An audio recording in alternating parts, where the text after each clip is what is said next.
On August 5, Barcelona announced that Lionel Messi will no longer be a part of their roster. For the first time in 21 years, the best player in their history and probably the best player of all time will not be wearing the Blaugrana. The financial situation of the team was terrible.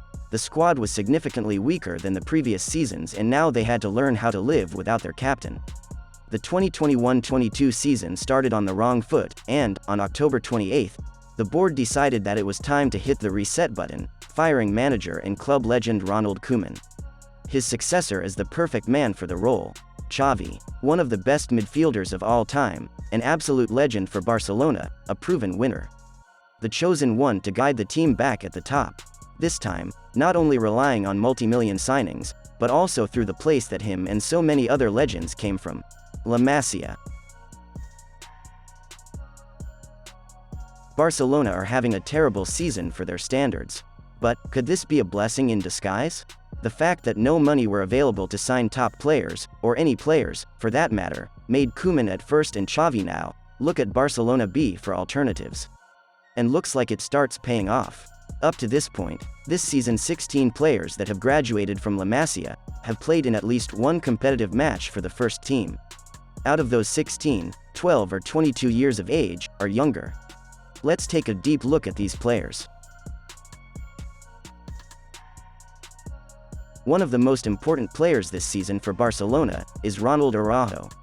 The 22-year-old Uruguayan center-back is perceived as the future leader of the defense for the Catalan side, and rightfully so. He is good with the ball at his feet, having an 88% pass completion ratio this season. But, where he excels is at the ball-winning aspect of the game. He has 2 tackles and 1.5 interceptions, with a 70% tackles-won ratio, getting dribbled past only 0.3 times. He also has almost 4 successful pressures in 2.7 blocks. Finally, standing at 1.88 meters tall, he is very strong in the air, winning 76% of his aerial duels. Araujo could be viewed as a Puyol-type defender, whose duty is to lead the team on the pitch, be aggressive, and give his teammates the fire and the will to compete, while being the best defender of the team, the man who everyone can rely on.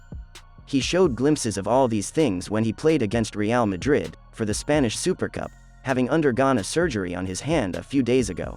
Another La Masia product that features regularly this season is actually a player that had left for 4 years and came back for free this summer, Eric Garcia.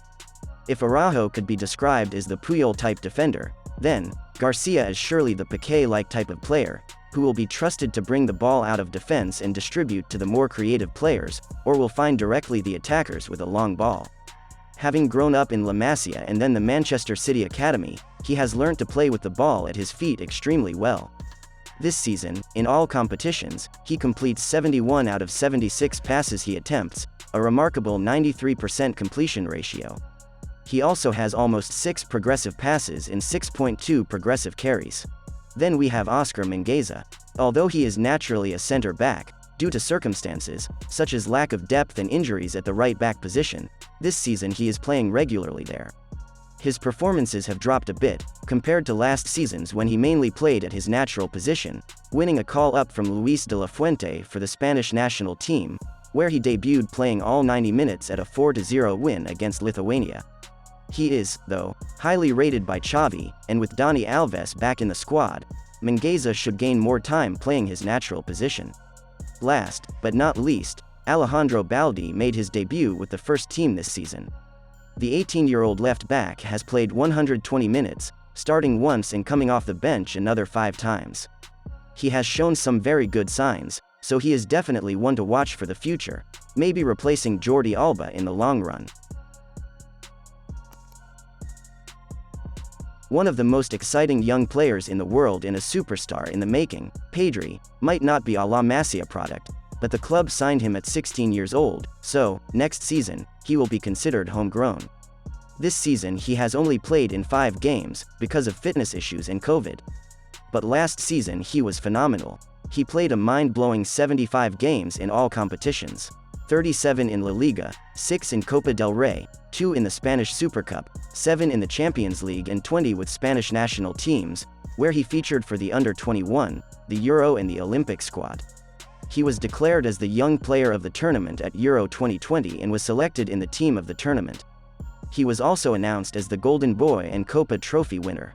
While last season's apocalypse was Pedri, this season another wonderkid midfielder has risen to claim a first-team spot, being 7th in minutes played.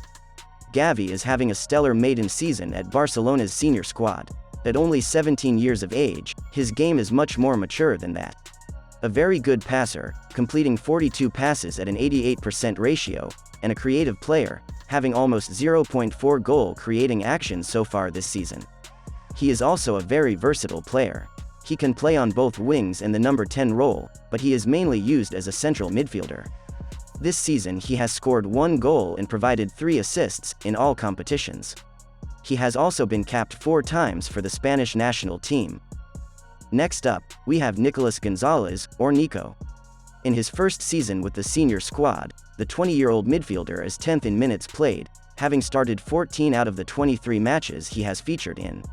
He can play deeper, as a defensive midfielder, but also as a central midfielder. With 2.3 tackles and 1.3 clearances, he is a solid shield in front of the defensive line, but his game is not only that. Passing-wise, he has almost 50 accurate passes, at an 89% ratio, and, while his main job is not to create, he has a little over 3 shot creating actions. Nico has also contributed with 2 goals and 2 assists so far. The penultimate player on the midfielders list is Riqui Puig. Having made his senior debut under Ernesto Valverde in the Copa del Rey, against Leonesa, Puig was full of promise, and many people started comparing his game to the legendary Andres Iniesta.